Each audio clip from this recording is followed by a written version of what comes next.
जब खिलाफत आंदोलन चल रहा था, खिलाफत आंदोलन के दौरान भी दिल्ली में एक कमेटी, खिलाफत कमेटी का गठन किया गया था। उस कमेटी के माध्यम से उस कमेटी में कौन अध्यक्ष बना था? महात्मा गांधी। पहली बैठक, दूसरी बैठक, तीसरी बैठक कहाँ हुई थी? तब तीसरी बैठक बताई थी? खिलाफत आंदोलन के बाद से जो कमेटी गठित की गई, खिलाफत कमेटी की तीसरी बैठक, वो कहाँ गठित की गई थी? जहाँ महात्मा गांधी ने 1 अगस्त 1920 को असहयोग आंदोलन चलाने के लिए बात कही, इलाहाबाद में। सही, इलाहाबाद में जो तीसरी बैठक हुई थी, उसी में बन नहीं पा रहा ना,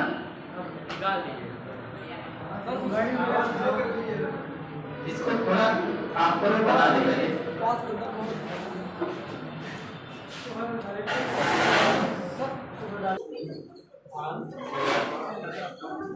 असहयोग आंदोलन 1920 ठीक, असहयोग आंदोलन 1920-21। असहयोग आंदोलन जो है भारत का प्रथम अखिल भारतीय आंदोलन था। भारत का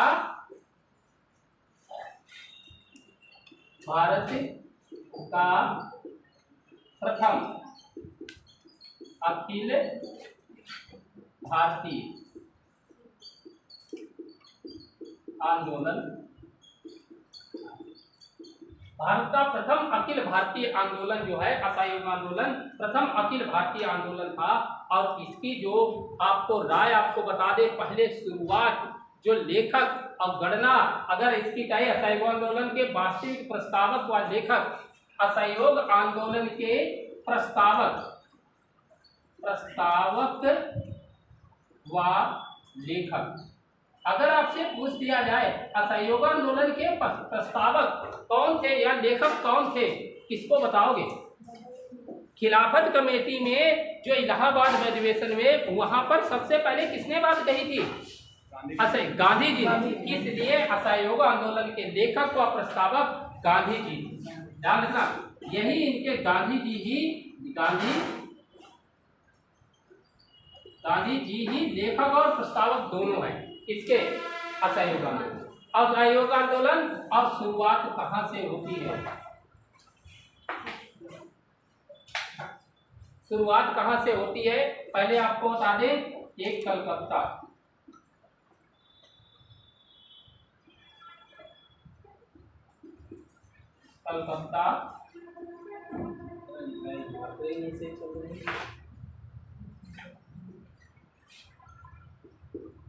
कलकत्ता में एक विशेष अधिवेशन हुआ। ठीक, कलकत्ता में एक विशेष अधिवेशन हुआ था। कलकत्ता में विशेष अधिवेशन रखा गया। देखो, वार्षिक अधिवेशन अलग होते हैं और विशेष अधिवेशन अलग होते हैं। जो विशेष अधिवेशन रखा गया और इसके अध्यक्ष कौन थे? लाला लाजपत राय। इस विशेष अधिवेशन के अध्यक्ष हैं लाला लाजपत राय। लाला लाजपत राय, और इसी अधिवेशन में गांधी जी ने क्या रखा? गांधी जी ने प्रस्ताव रखा, कहा कि हम असहयोग आंदोलन चलाएंगे। ठीक, असहयोग आंदोलन चलाएंगे, लेकिन इसी समय गांधी जी के धुर विरोधी CR दास, चित्तरंजन दास ने इस कलकत्ता के विशेष अधिवेशन में कहा कि नहीं, इस प्रकार का प्रस्ताव लाना गलत है। तो गांधी जी के प्रस्ताव का विरोधी, ऐसे सीधे डालो, गांधी जी के प्रस्ताव के विरोधी कौन थे? CR दास, चित्तरंजन दास, चाहे तो सीधे लिख लेना कौन थे? चित्तरंजन दास इनके विरोधी थे। वो कह रहे थे कि असहयोग आंदोलन नहीं चलना चाहिए, असहयोग आंदोलन नहीं चलाना। जबकि उसी समय इनको सहायता देने के लिए सहायक कौन बन गए थे? सहायक उस समय सहायता देने के लिए कौन आ जाते हैं? इनके सहायक जो बने हैं वो मोतीलाल नेहरू। सहयोगी, ऐसे कर लीजिए, सहयोगी मोतीलाल नेहरू। मोतीलाल नेहरू इनके सहयोगी हो गए। उन्होंने कहा नहीं, असहयोग आंदोलन चलाओ। ठीक, अगर प्रमुख रूप से विरोधियों की बात करें, सी.आर. दास, विपिन चंद्र, अगर देखा जाए सी.आर. दास, विपिन चंद्र पाल और जिन्ना और बेसेंट, जिन्ना और बेसेंट भी इनके विरोधी थे। विपिन चंद्र पाल, सी.आर. दास, जिन्ना और एनी बेसेंट, जिन्होंने खिलाफत आंदोलन के दौरान क्या कहा था, राजनीति का बच्चा। ठीक, राजनीति का बच्चा इन्होंने कहा था। और आपको बता दें, गांधी जी के प्रस्ताव जो विरोधी हैं ये सी.आर. दास, सी.आर. दास के अलावा अगर लिखना चाहो, जिन्ना, एनी बेसेंट और विपिन चंद्र पाल, ये भी इनके विरोधी थे। ये विरोधी विशेष अधिवेशन में इनके विरोधी थे। और इन्होंने क्या किया, जब कलकत्ता का विशेष अधिवेशन हुआ तब इन्होंने 1920 में अधिवेशन जब हुआ था तब इन्होंने ये बात रखी थी। और 1920 में अधिवेशन पे आपको ये भी बता दें, कलकत्ता के सितंबर 1920 में यह अधिवेशन हुआ। सितंबर 1920 में अधिवेशन हुआ था। उस समय इतनी सभी बातें, और उसी समय उसका वार्षिक, कांग्रेस का वार्षिक अधिवेशन भी चल रहा था। अब वार्षिक अधिवेशन हुआ था दिसंबर 1920, जो ये सी.आर. दास विरोधी है विशेष अधिवेशन में। तब तक गांधी जी ने इन विशेष अधिवेशन सी.आर. दास को अपने जो कार्यकारिणी पद्धति है उसको समझा करके इन्हें अपनी तरफ मिलाया। और यही दिसंबर 1920 में क्या हुआ, दिसंबर 1920 में कांग्रेस का नागपुर अधिवेशन हुआ। और नागपुर अधिवेशन ये वार्षिक अधिवेशन, नागपुर अधिवेशन जो है ये नागपुर वार्षिक अधिवेशन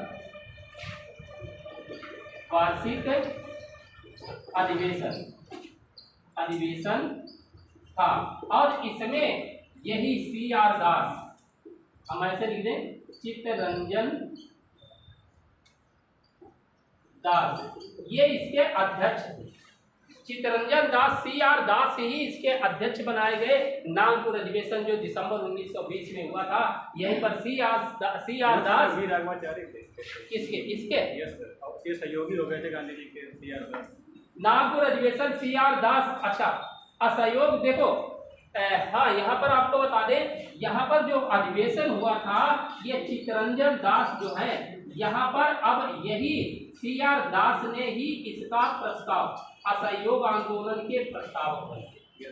इनका प्रस्ताव अब यही पेश करेंगे कौन, सी.आर. जो नागपुर अधिवेशन हुआ था, इस नागपुर अधिवेशन के सी.आर. दास प्रस्तावक बने, जो किसके, असहयोग आंदोलन के प्रस्तावक सी.आर. दास, जो पहले यहाँ पर ध्रुव विरोधी थे, आज उसी के ये प्रस्तावक हो गए। अब प्रस्ताव इन्होंने बनाया था, एक प्रस्ताव इन्होंने यहीं पर पेश किया। और इस अधिवेशन में निर्णय रखा गया, इसी अधिवेशन में निर्णय किया गया। ठीक, निर्णय किया गया, क्या निर्णय किया गया, इस अधिवेशन में निर्णय किया गया ब्रिटिश साम्राज्य के भीतर व बाहर, ब्रिटिश साम्राज्य के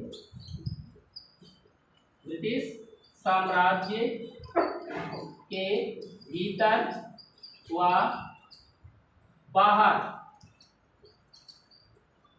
बाहर काहे की किसकी मांग रखोगे, स्वराज्य की मांग को निश्चित किया। ठीक, ब्रिटिश साम्राज्य के भीतर व बाहर स्वराज्य का लक्ष्य निश्चित रखा गया।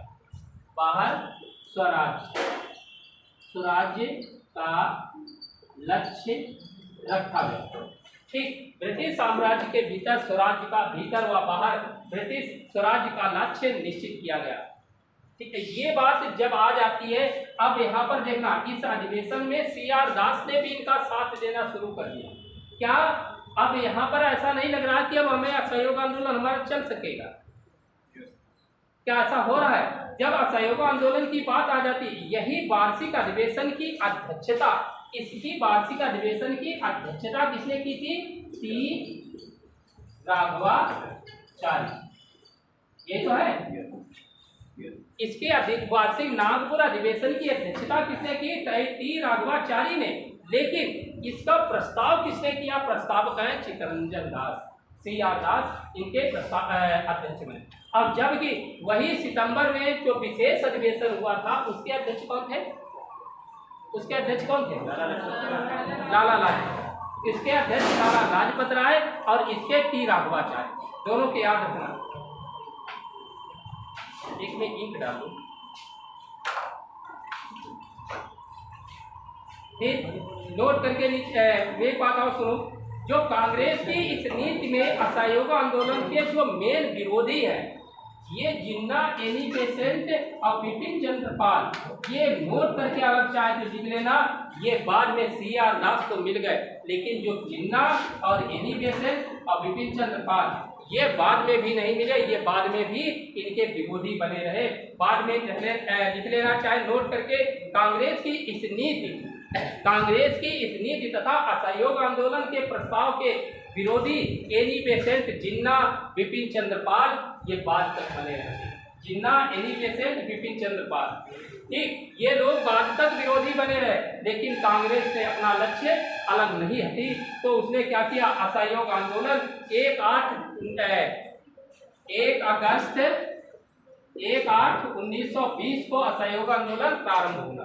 नीचे लिखो, 1 अगस्त 1920 को असहयोग आंदोलन प्रारंभ होना था। 1 अगस्त 1920 को असहयोग आंदोलन प्रारंभ होना था।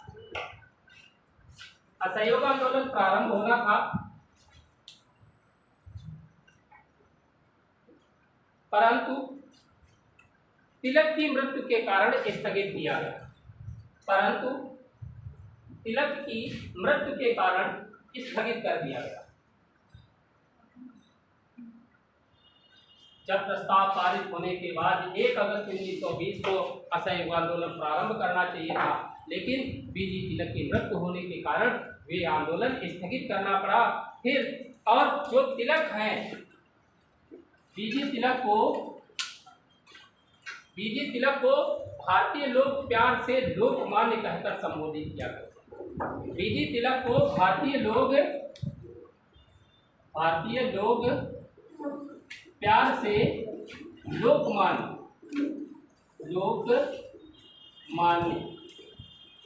कहकर पुकारा करते, कहकर बुलाते थे। एक बीजी तिलक को लोकमान्य कहकर संबोधित किया करते थे। भारत का बेताज बादशाह, भारत का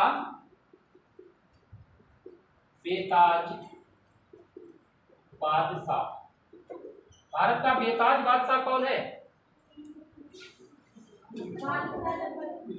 बाल गंगाधर तिलक या बीजी तिलक, बेताज बादशाह, भारत का बेताज बादशाह भी इन्हें कहा जाता है। बेताज बादशाह भी इन्हीं को कहा जाता है। अच्छा, तिलक कभी कांग्रेस के अध्यक्ष रहे हैं? नहीं। नीचे लिख लेना चाहे तो नोट में, तिलक कभी कांग्रेस के अध्यक्ष नहीं रहे। कांग्रेस के अध्यक्ष नहीं रहे थे। कांग्रेस के कभी अध्यक्ष नहीं रहे। हाँ, देखो, लोकमान्य कहा गया, लोकमान्य ने कहा गया था। लोकमान्य बेताज बादशाह की उपाधि किसने दी थी? बीजी तिलक को लोकमान्य, देखो, बीजी तिलक को बेताज बादशाह की उपाधि किसने दी थी? आपने राजा राममोहन राय का नाम सुना है? राजा राममोहन राय ने सबसे पहली बार इन्हें बेताज बादशाह के नाम। ठीक, इसके आगे कांग्रेस असहयोग आंदोलन जब चलने को था, असहयोग आंदोलन जब चलने को था, असहयोग आंदोलन जैसे अपने चरम की तरफ आगे बढ़ रहा था, उसी समय असहयोग आंदोलन के 2 प्रकार के कार्यक्रम निर्धारित किए गए। जो असहयोग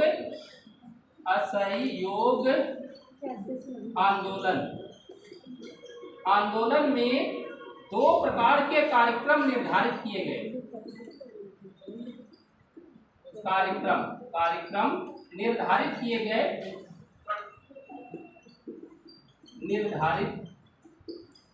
किए गए। कैसे? देखो, जब असहयोग आंदोलन चलाया जाएगा और रूपरेखा बनाई जाएगी तो कैसी बननी चाहिए ये निश्चित किया गया। तब उस पर 2 प्रकार के कार्यक्रम निर्धारित किए गए। एक सकारात्मक कार्य या सकारात्मक कार्य या रचनात्मक भी कह सकते हैं, रचनात्मक कार्य, और दूसरी तरफ नकारात्मक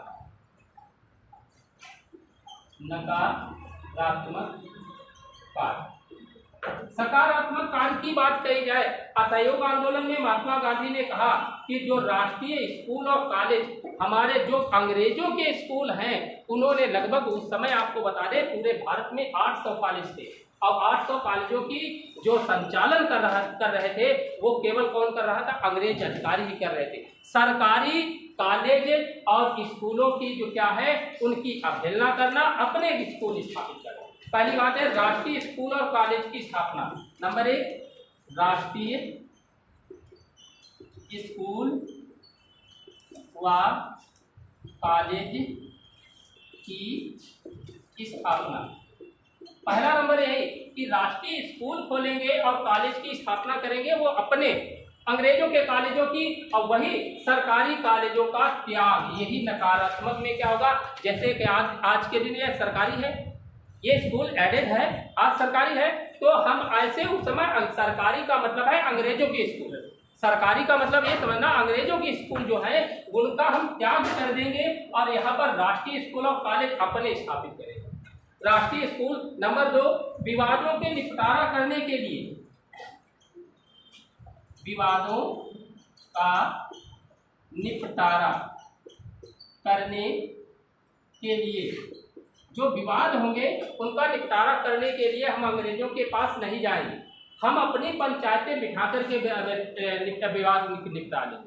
जो उसमें सजा मिलेगी वो हम मान्य करेंगे, अंग्रेजों के पास नहीं जाएंगे। ये दूसरा उद्देश्य रखा गया। विवादों को निपटारे हेतु पंचायतों की स्थापना, पंचायतों की स्थापना, ये बात रखी गई।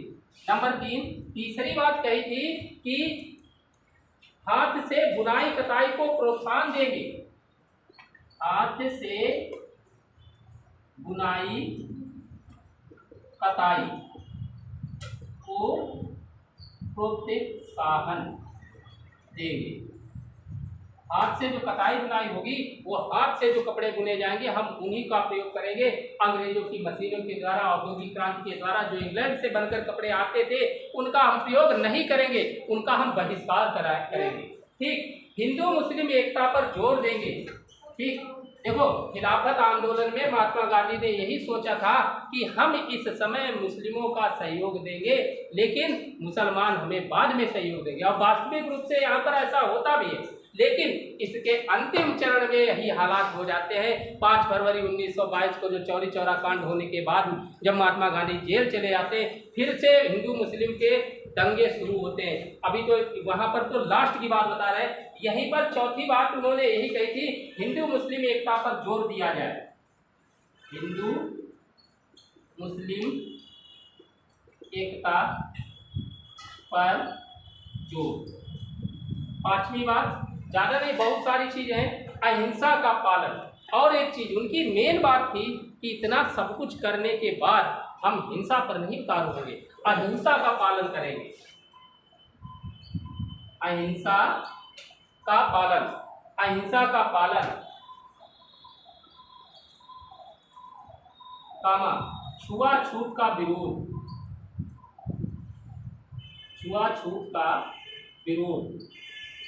ठीक, छुआछूत का विरोध करेंगे। हम ये नहीं कहेंगे ये आप उस कुल के आप उस कुल के, हम साथ में नहीं लेकर चलेंगे, ऐसा नहीं होना चाहिए। फिर आ जाओ, इन्हीं के जस्ट विपरीत हमने कहा राष्ट्रीय स्कूल और कॉलेज की स्थापना, बदले में क्या होगा? सरकारी स्कूलों व कॉलेजों का त्याग, सरकारी स्कूलों व कॉलेजों का त्याग करेंगे, उनमें हम नहीं पढ़ने जाएंगे। ठीक, सरकारी स्कूलों और कॉलेजों का त्याग कर देंगे। फिर विवादों पर निपटारे के लिए, विवादों का निपटारा करने के लिए पंचायतों की स्थापना करना चाह रहे हैं। दूसरी तरफ सरकारी अदालत, यहाँ पर सरकारी अदालतें भी बनी है, सरकारी अदालत और विदेशी वस्त्र और वस्तु का त्याग करेंगे। सरकारी अदालत, सरकारी अदालत, विदेशी वस्त्र, विदेशी वस्त्र, ठीक, विदेशी वस्त्र और वस्तु का त्याग, और वस्तु का त्याग, ठीक।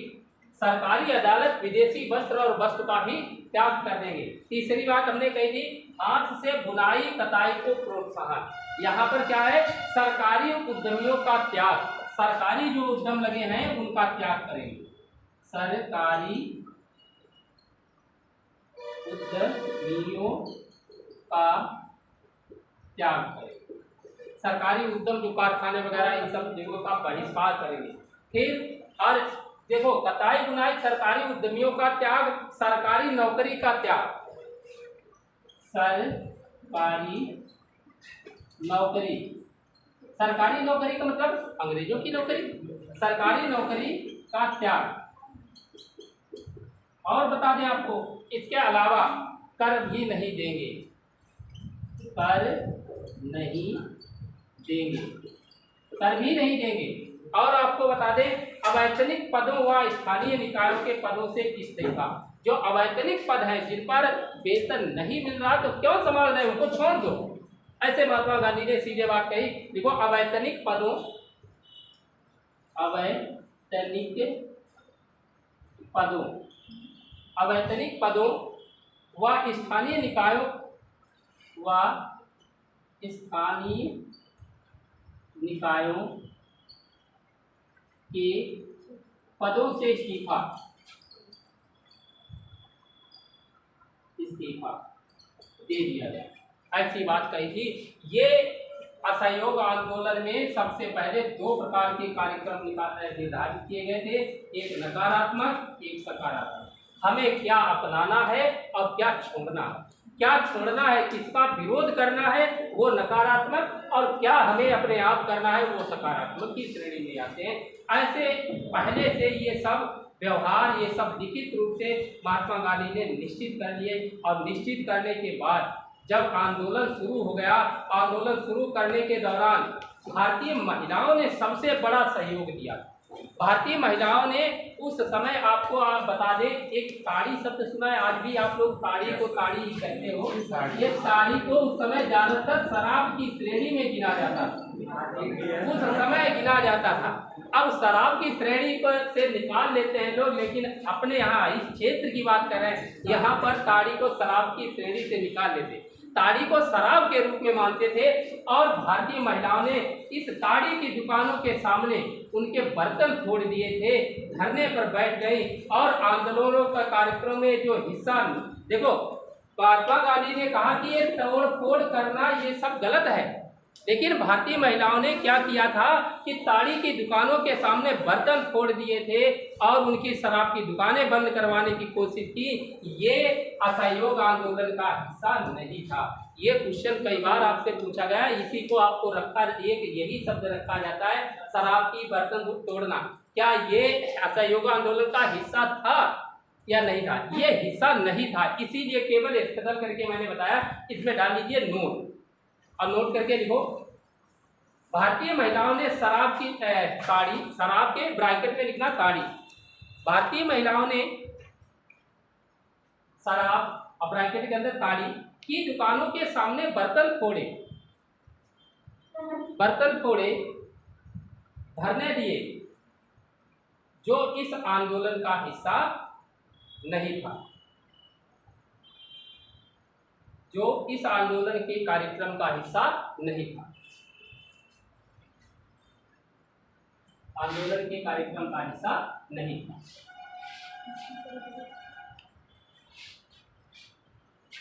अब देखो, जब 1 अगस्त 1920 को बीटी तिलक की मृत्यु हो गई, मृत्यु होने के बाद महात्मा गांधी ने क्या किया, एक बीटी तिलक फंड स्थापित। अब देखो, खादी चरखे, पहले तो आपको बता दें, खादी चरखे का प्रयोग बढ़ावा देने के लिए, खादी देखो, खादी ग्रामोद्योग का बढ़ावा देने के लिए एक तो खादी वस्त्र का, खादी प्रयोग करने के लिए कहा था महात्मा गांधी ने कि विदेशी वस्त्रों का बहिष्कार करो और खादी वस्त्र पहनो। खादी वस्त्र पहनने के लिए उन्होंने प्रोत्साहित किया और बढ़ावा दिया। और बढ़ावा देने के बाद गांधी जी ने तिलक की मृत्यु होने के बाद तिलक फंड की स्थापना की। तिलक फंड की स्थापना की। बात हमारी समझना, खादी वस्त्रों का उद्योग बढ़ाने के लिए या खादी वस्त्रों का पहनने के लिए प्रोत्साहन देने के लिए और चरखे का प्रयोग करने के लिए, अपने हाथ से कपड़े बुनकर पहनने के लिए, इनके लिए बढ़ावा देने के लिए हमारे पास पैसा नहीं था। पैसा इकट्ठा करने के लिए उन्होंने तिलक फंड की स्थापना की। ठीक, तिलक फंड की स्थापना की और इस स्थापना के माध्यम से उन्होंने, महिलाओं ने, इस तिलक फंड में महिलाओं ने अपने गहने और आभूषण, गहने मतलब आभूषण क्या है, आभूषण तक दान में दिए थे। इसी से लगभग 1 करोड़ 20 लाख चरखे खरीद करके महात्मा गांधी ने पूरे भारत में बंटवाए थे। इसी तिलक फंड से बहुत पैसा आया था, काफी। 1 करोड़ से, अगर उम्मीद तो ये थी कि कम से कम 1 करोड़ फंड इकट्ठा होगा, 1 करोड़ उम्मीद थी, लेकिन 1 करोड़ से ऊपर तक पैसा इकट्ठा हुआ और उसी पैसे से चरखे खरीद करके पूरे भारत में बंटवाए गए थे। ये असहयोग आंदोलन में ये सबसे बड़ी बात आ जाती है। संपूर्ण भारत में इन्होंने, ये बात लिख लेना, संपूर्ण भारत में चरखे बंटवाए, चरखे बंटवाए। और आपको बता दें, कुछ किताबों में इनका उल्लेख 20,000 तक मिलता है। 1 करोड़ 20 तक ये बात आ जाती है। और इसी समय सबसे मेन बात जरूरी क्या है, नोट। गांधी जी ने कैसर हिंद की उपाधि जो त्यागी थी, वो जलियांवाला बाग हत्याकांड के समय, हमने आपको बताया नहीं होगा कि कैसर हिंद की उपाधि त्यागी। ठीक, आपको लिखा, नेट पर सर्च करते हैं तब आपको आ रहा होगा, लेकिन सही से देखना, सही से पढ़ना जाके तो जलियांवाला बाग हत्याकांड को छोड़कर असहयोग आंदोलन के समय में इन्होंने कैसर हिंद की उपाधि त्यागी दी थी। ठीक, ऐसे कहें, गांधी जी ने, नोट करके लिखो, गांधी जी ने कैसर हिंद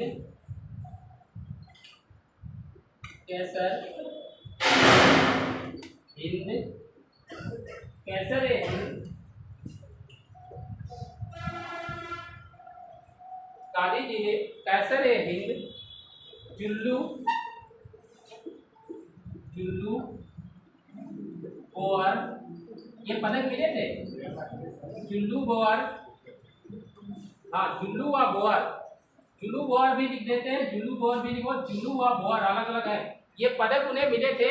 ठीक, जुल्लू बोअर पदक सरकार को लौटा दिए, पदक सरकार को लौटा दिए। ये पदक जो लौटा दिए, उन्होंने कहा कि ये पदक हमारे लिए सम्मानीय है, हम इनका सम्मान करते हैं। ठीक, ये पदक हमारे लिए सम्मानीय है और ये हमें सम्मान करते हैं, लेकिन मुझे आपके द्वारा दिए गए पदक, मेरी आत्मा गवाही नहीं दे रही कि मैं इनको स्वीकार, इसलिए उन्होंने इन पदकों को क्या कर दिया, वापस लौटा दिया। और जब पदक लौटा देने के बाद कांग्रेस का नागपुर अधिवेशन हुआ था। नागपुर अधिवेशन के अध्यक्ष कौन थे? कांग्रेस के नागपुर अधिवेशन कौन? टी राघवाचारी जब अध्यक्ष थे, उसी समय नागपुर अधिवेशन में कांग्रेस के एक 15 सदस्यीय समिति का भी गठन किया गया। कांग्रेस के नागपुर अधिवेशन में कांग्रेस में 15 सदस्यीय कार्य समिति, नागपुर में 15 सदस्यीय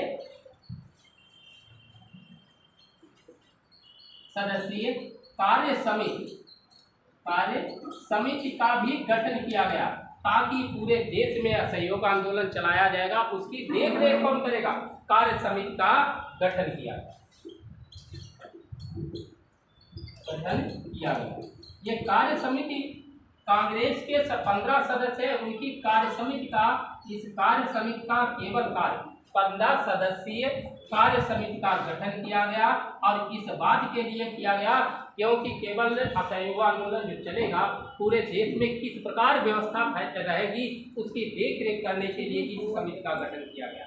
आंदोलन के दौरान, चाहे तो लिख लेना, आंदोलन के दौरान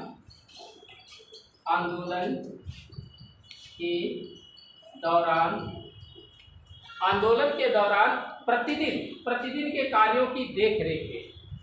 आंदोलन के दौरान प्रतिदिन के कार्यों की देखरेख हेतु ये 15 सदस्यीय कार्य समिति का गठन किया गया। ये 15 सदस्यीय जब कार्य समिति गठित होगी, ये प्रत्येक दिन के कार्यभार देखेगी। और इसी अधिवेशन में, इसी जो नागपुर अधिवेशन में और भी बात कही गई थी, कई कार्य किए गए थे। एक बात आती है प्रांतीय कांग्रेस समितियों का भाषाई आधार पर पुनर्गठन। प्रांतीय कांग्रेस समितियों का गठन, जो प्रांत की कांग्रेसी प्रांतीय कांग्रेस समितियों का भाषाई आधार पर पुनर्गठन किया। जो प्रांत की समितियां थी उन्हें भाषा के आधार पर बदल दिया है, क्योंकि भाषा के आधार पर अगर नहीं बदलेंगे तो क्षेत्र हमारा नहीं बड़ा हो पाएगा, हम नहीं समझ पाएंगे, ये बात आ जाती है। यथासंभव हिंदी प्रयोग करने का निर्णय किया गया है। कहा गया यथासंभव, कि जितना संभव हो सके हिंदी का प्रयोग किया जाए। ठीक, हिंदी का प्रयोग किया जाए, ना कि अन्य भाषा। यथासंभव हिंदी का प्रयोग किया जाए। और यहीं पर पहले कांग्रेस की सदस्यता लेने के लिए ज़्यादा पैसा देना पड़ता है। अब कांग्रेस की सदस्यता का शुल्क 4 आना कर दिया। कांग्रेस की सदस्यता का शुल्क का जो है वो 4 आना कर दिया गया। जब 4 आना कर दिया गया सदस्यता शुल्क, तब 1.5 करोड़ रुपए की आय हुई थी। तब 1.5 करोड़ आय।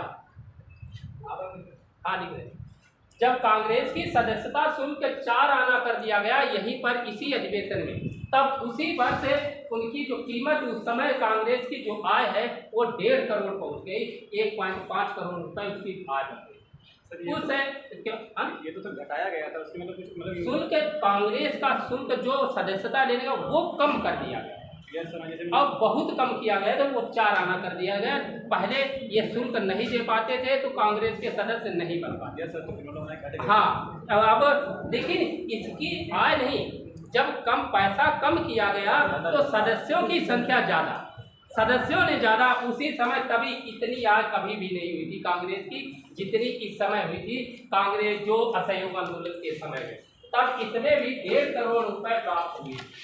ठीक, जब कांग्रेस ने अपने सदस्यता शुल्क को घटा दिया था तब की बात करें। फिर चलते हैं असहयोग आंदोलन। अब देखिए, असहयोग आंदोलन पूरे देश में अब चलने लगा। हर जगह कहीं कहीं कुछ विवादों को छोड़ करके देखा जाए तो शांतिपूर्वक रहा, शांतिपूर्वक चलता रहा। असहयोग आंदोलन का चरम प्रसार है जगह। असहयोग आंदोलन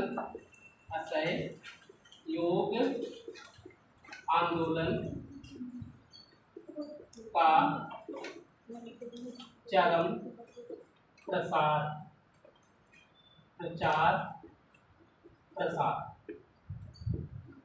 इसको प्रचार प्रसार चरम सीमा पर अगर करने की कोशिश की गई जनवरी 1921। प्रचार या शब्द लिखे, यहाँ चरम लिखे, प्रचार प्रसार है सिर्फ आंदोलन का प्रचार प्रसार। जनवरी 1921 की बात। जनवरी 1921 तक आंदोलन अपने चरम की ओर बढ़ा।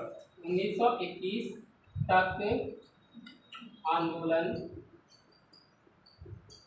अपने चरम पर बढ़ा। ठीक, आंदोलन अपने चरम सीमा की ओर बढ़ा था, लगातार बढ़ ही रहा था। लेकिन गांधी जी के साथ में अली बंधु नाम सुना है, खिलाफत आंदोलन जो शुरू किया था, कौन कौन? शौकत अली, मोहम्मद अली। जो अली बंधुओं ने भी मिलकर के, अब देखना यहीं पर बात लिखना, गांधी जी ने अली बंधुओं, हम सिर्फ अली बंधु लिख रहे हैं, इसका मतलब दोनों लोग, अली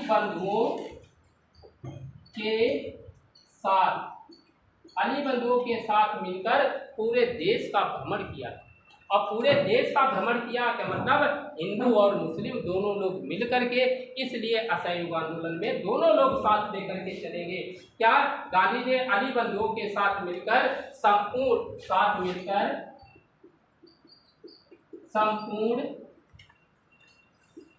देश का दौरा किया, संपूर्ण देश का दौरा किया। अली बंधुओं के साथ मिलकर के संपूर्ण देश का दौरा किया, और दौरा करके हजारों सभाएं की तथा भाषण दी। देखो इस समय हजारों सभाएं की गांधी जी ने और भाषण दिए हर जगह, और हिंदू मुस्लिम एकता पर कोशिश की। यहीं पर कम से कम आपको बता दें, असहयोग आंदोलन के दौरान ही 90,000 विद्यार्थियों ने सरकारी स्कूलों और कॉलेजों को त्याग दिया। 90,000 विद्यार्थियों ने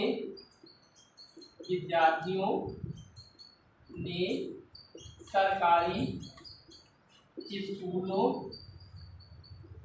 व कॉलेजों को त्याग दिया। 90,000 विद्यार्थी ऐसे थे जिन्होंने सरकारी स्कूलों और कॉलेजों को त्याग दिया था। शिक्षा का सबसे अधिक बहिष्कार, शिक्षा का सर्वाधिक बहिष्कार।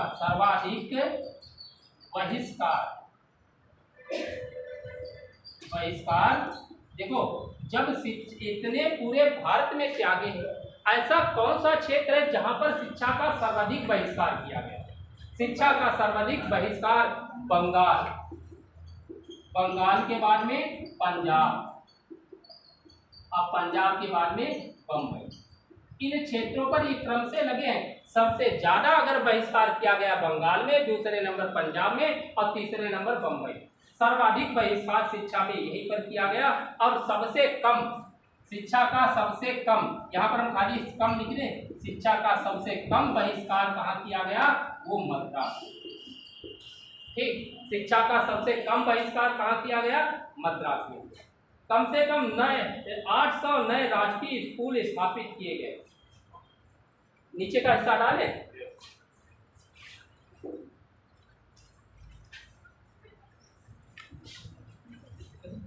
800 नए राष्ट्रीय स्कूल स्थापित किए गए।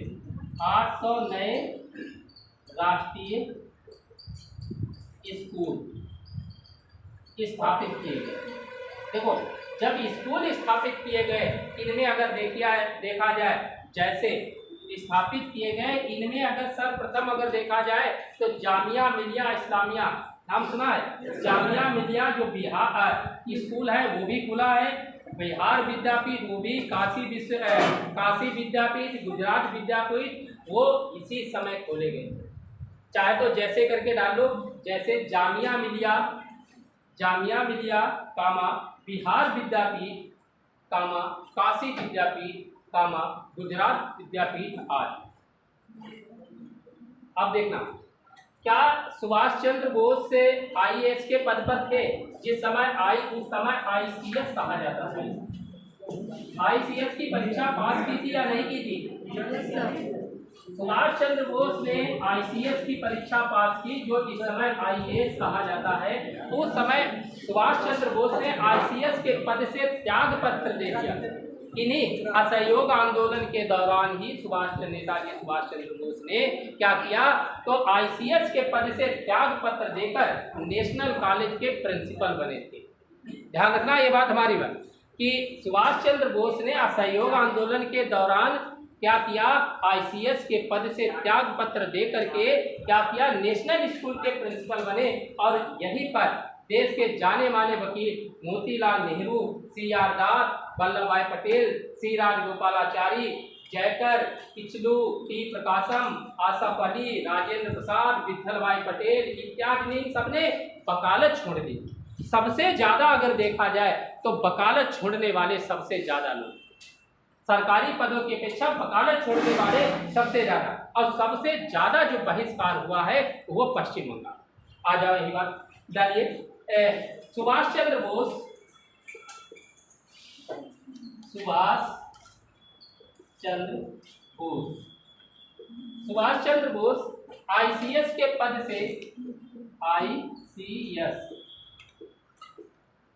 IAS, यही आज के दिन है। सुभाष चंद्र बोस ICS के पद से त्याग पत्र दिया।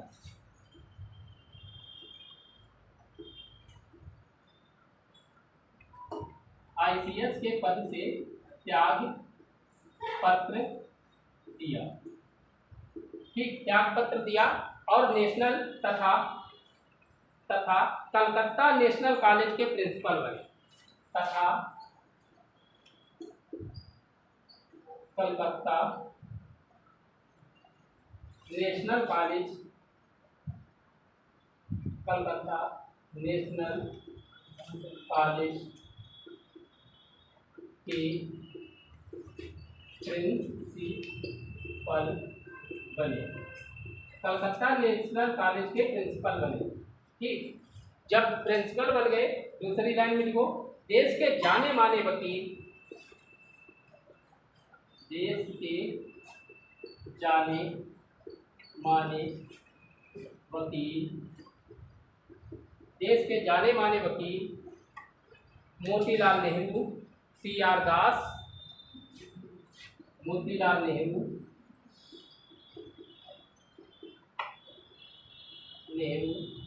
CR दास,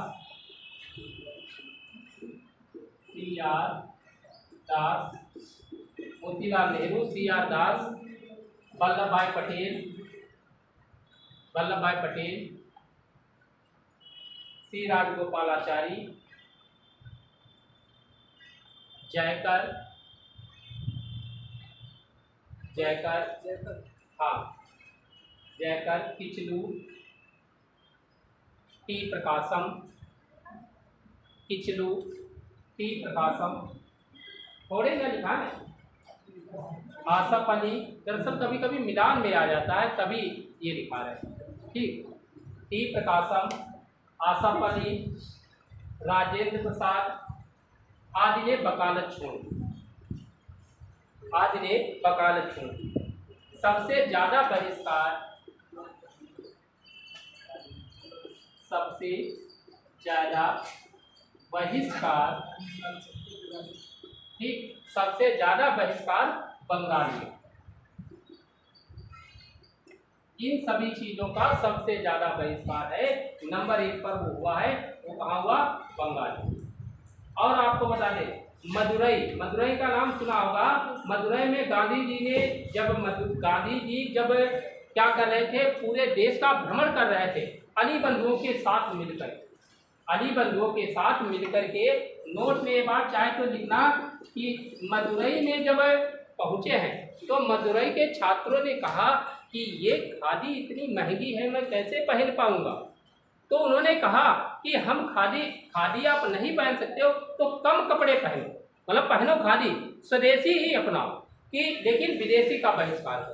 कि कहा कि खादी वस्त्र इतने महंगे हम कैसे पहन पाए, तो उन्होंने कहा कि कम वस्त्र पहनो। और यहीं पर महात्मा गांधी एक लंगोटी में आ गए। तब से वो जीवन पर्यंत, पूरे जीवन मृत्यु के समय तक एक ही लंगोटी में रहे। यहाँ पर पहली बार विद्यार्थियों से मदुरई में कहा, नोट करके लिखो, मदुरई कहाँ पड़ता है? तमिलनाडु। मदुरई तमिलनाडु। मदुरई में गांधी जी पहुंचे हैं। मदुरई में गांधी जी जब विद्यार्थियों से मिले,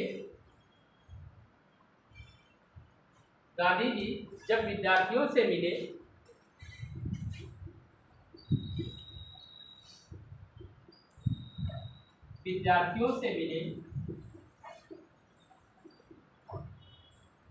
मिले तो उन्होंने खादी महंगे होने की बात कही। उन्होंने खादी महंगे होने की बात कही। जब खादी महंगी कहा कि खादी इतनी महंगी मैं नहीं पहन पाऊंगा, तब गांधी जी ने क्या कहा था वो नोट करो। गांधी जी ने सलाह दी कि कम वस्त्र धारण करें। गांधी जी ने सलाह दी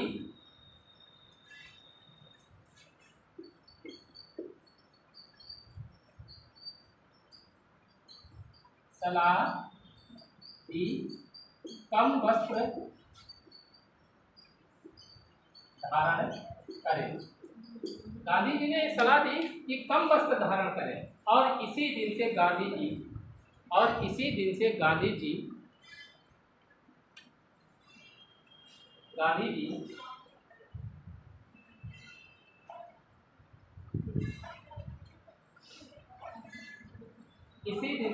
जी स्वयं जीवन भर केवल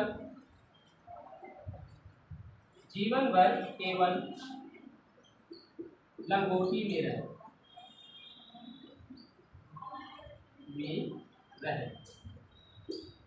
ठीक, जीवन भर लंगोटी में रहे।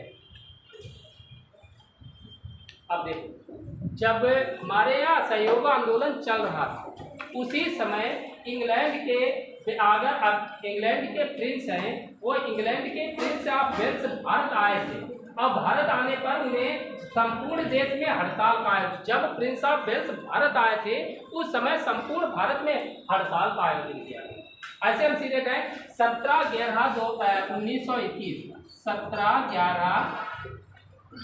नवंबर 1921 को प्रिंस ऑफ वेल्स ये जब भारत आए थे उस दिन संपूर्ण भारत में हड़ताल करवा दी गई थी। गांधी जी ने कहा कि आप आओ, खूब आओ, मस्ती से हम पूरे भारत में हड़ताल मचा देते हैं और चाहे जितने भी में रहो। संपूर्ण देश में हड़ताल का आयोजन किया गया। जब हड़ताल का आयोजन किया गया और उसी समय देखो गांधी जी और क्या कहा जाता है अली बंधु मिलकर के संपूर्ण देश का दौरा भी कर रहे हैं, जगह जगह कार्य भी कर रहे हैं। उन कार्यों को भी हम आप देख रहे हैं। 17/11 को प्रिंस ऑफ वेल्स जब भारत आए थे तो संपूर्ण भारत में हड़ताल करवा दी। फिर आपको बता दें, असहयोग आंदोलन के दौरान हिंदू मुस्लिम एकता भी अपनी चरम सीमा पर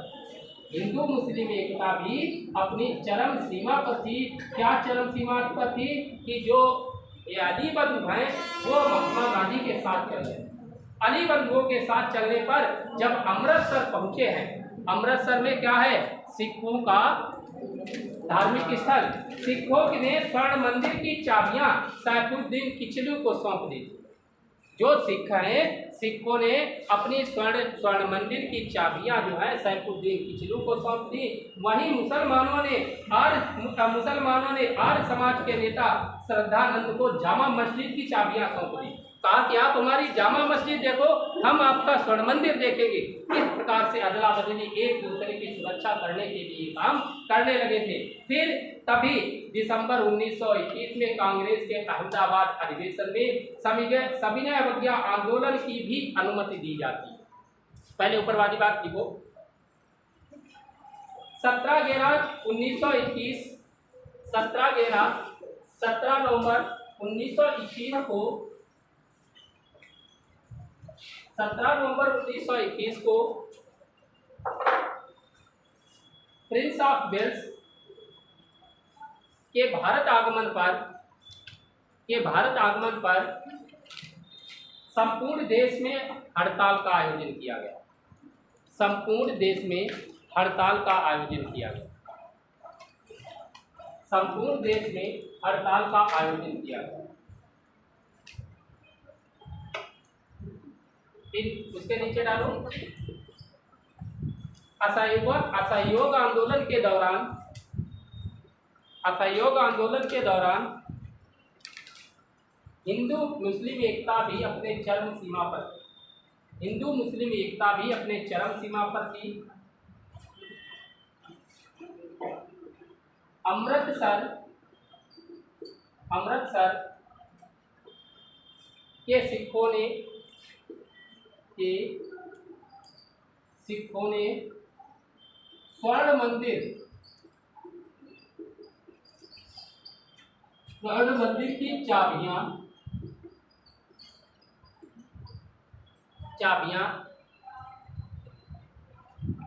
सैफुद्दीन किचलू को सौंपी।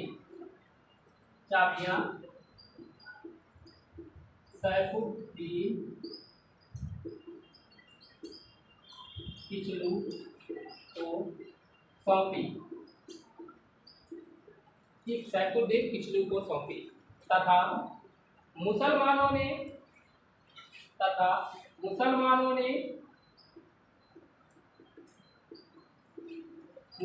ने आर्य समाज के नेता श्रद्धानंद को जामा मस्जिद में भाषण देने हेतु आमंत्रित किया।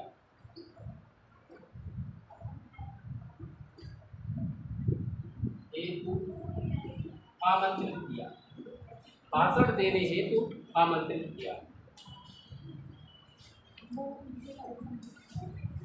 अब देखो मेन बात, असहयोग आंदोलन चल रहा। असहयोग आंदोलन के दौरान ही दिसंबर 1921 में कांग्रेस के अहमदाबाद अधिवेशन, हमारी बात समझना, इसी समय असहयोग आंदोलन के दौरान दिसंबर 1921 में कांग्रेस के अहमदाबाद अधिवेशन हुआ और उसी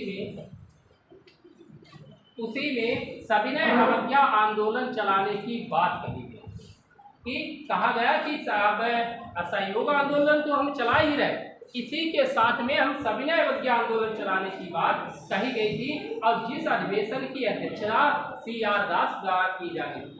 ठीक, इस अधिवेशन की अध्यक्षता CR दास, जो हमारा दिसंबर 1921 में कांग्रेस का अहमदाबाद अधिवेशन होगा, उसकी अध्यक्षता CR दास द्वारा की जानी थी, लेकिन उस समय वो जेल में थे।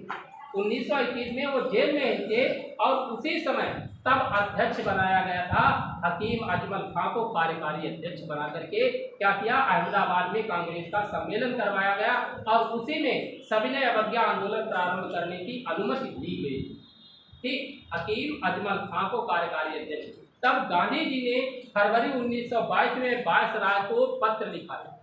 तभी उसी समय गांधी जी ने फरवरी 1922 में गांधी जी ने एक पत्र लिखा था वायसराय को, कहा अगर सरकार ने 1 सप्ताह के भीतर नागरिक स्वतंत्रता से प्रतिबंध नहीं हटाया तो बारडोली, कहा गुजरात से सविनय अवज्ञा आंदोलन प्रारंभ कर दिया जाए। ये बात गांधी जी ने पत्र के माध्यम से वायसराय को भेजी और कहा कि ऐसा कर दिया जाएगा। देखिए तब तक क्या होता है कि 5 फरवरी 1922 जब सविनय अवज्ञा आंदोलन चल रहा था, उसी समय कई जगह छोटी-छोटी हिंसाएं हमने कहा हुई थी। उसी समय गोरखपुर की आपको बात बता दें, 5 फरवरी 1922 गोरखपुर पड़ता है यूपी में। अनेक जगह लोगों में जरूरी नहीं कि एक झापड़ आप मारो तुरंत बदले में आप तो वो झापड़ मारे। अब तो आजकल तो आप झापड़ मारोगे तो वो दूसरी तरफ से ही उठा के मारेगा, लेकिन उस समय इन्होंने कहा कि आप ऐसा ना करें। यहाँ पर जब गोरखपुर में क्या हुआ, गोरखपुर में 4 फरवरी को महिलाओं द्वारा शराब की दुकानें बंद किए जाने पर धरना प्रदर्शन हुआ। देखो 4 फरवरी को गोरखपुर की महिलाओं ने शराब की जो दुकानें थी उनके सामने उन्होंने धरना प्रदर्शन किया, तो पुलिस ने उन महिलाओं पर लाठीचार्ज कर और लाठीचार्ज करके उनको बहुत ज़्यादा पीट दिया था। उसमें कुछ अधमरी से ज़्यादा मृत्यु के लगभग का समीप पहुँच गई। तो 5 फरवरी को वही भीड़ ने उग्र रूप ले लेने के कारण चौरी चौरा जो चौकी है उसको चारों तरफ से घेर लिया और घेर करके और उसके अंदर आग लगा दी। वहां पर चारों तरफ घेर करके बाहर निकलने नहीं दिया और उसमें आग लगा देने के कारण 22 पुलिसकर्मी जिंदा जला। हाँ, एक SI था और 21 पुलिसकर्मी, 22 पुलिसकर्मी जिंदा जला दिए। और गांधी जी ने 5 फरवरी 1922 की जो घटना है यही घटना सबसे ज़्यादा महात्मा गांधी को अटक गई। ऐसे समझ लीजिए ये वो निराश हो गए। उन्होंने कहा कि मैं हिंसा का प्रवेश होने नहीं देने चाहता था, लेकिन हिंसा इसमें प्रवेश करती जा रही है।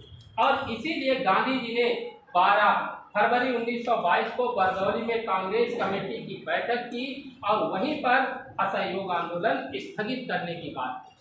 असहयोग आंदोलन स्थगित करने की बात कही। मोतीलाल नेहरू, सुभाष चंद्र बोस, CR दास, सी राजगोपालाचारी, अली बंधु और इन सभी ने गांधी जी की आलोचना की। और जबकि सुभाष चंद्र बोस ने कहा कि जिस समय भारतीय जनता अपने उत्साह और चरम सीमा पर है, उस समय आंदोलन को स्थगित करना राष्ट्रीय आपदा से कम नहीं है। और भी आपको बता दें, आंदोलन स्थगित करना अनर्थ भी है। कहा कि ये अनर्थ जैसा व्यवहार महात्मा गांधी अच्छा नहीं कर रहे हैं, ये गलत बात है। गांधी जी ने अपने समाचार पत्र यंग इंडिया में लिखा कि आंदोलन को हिंसक होने से बचाने हेतु मैं अपना अपमान, यंत्रणा, यहाँ तक कि मौत भी सहन करने को तैयार हूँ, लेकिन मैं अपना आंदोलन हिंसावान नहीं बनने दूंगा, अहिंसावादी ही रहूँगा। 10 मार्च 1922 को गांधी जी को फिर गिरफ्तार कर लिया जाता है और गिरफ्तार करके क्या किया जाता है, उनको न्यायाधीश से कहें ब्रूम्स फील्ड के सामने उन्हें लाया जाता है। असंतोष फैलाने के आरोप में उन्हें 6 साल की सजा सुनाई जाती है। 6 फरवरी 1924 को जब उन्हें 6 साल की सजा सुनाई जाती है, लेकिन स्वास्थ्य खराब होने के कारण क्या कर दिया जाता है कि 5 फरवरी 1924 को खराब स्वास्थ्य होने के कारण उन्हें रिहा कर दिया है। 5 फरवरी 1922 को चौरी चौरा कांड, अब 5 फरवरी 1924 को गांधी जी को रिहा कर दिया जाता है। और रिहा करने के बाद गांधी जी ने सितंबर 1924 में दिल्ली स्थित आकर के मौलाना मोहम्मद अली के घर सांप्रदायिक दंगों से निश्चित प्राश्चित जो सांप्रदायिक दंगे हुए हैं उनको प्राश्चित करने के बाद 21 दिनों का उन्होंने उपवास रखा।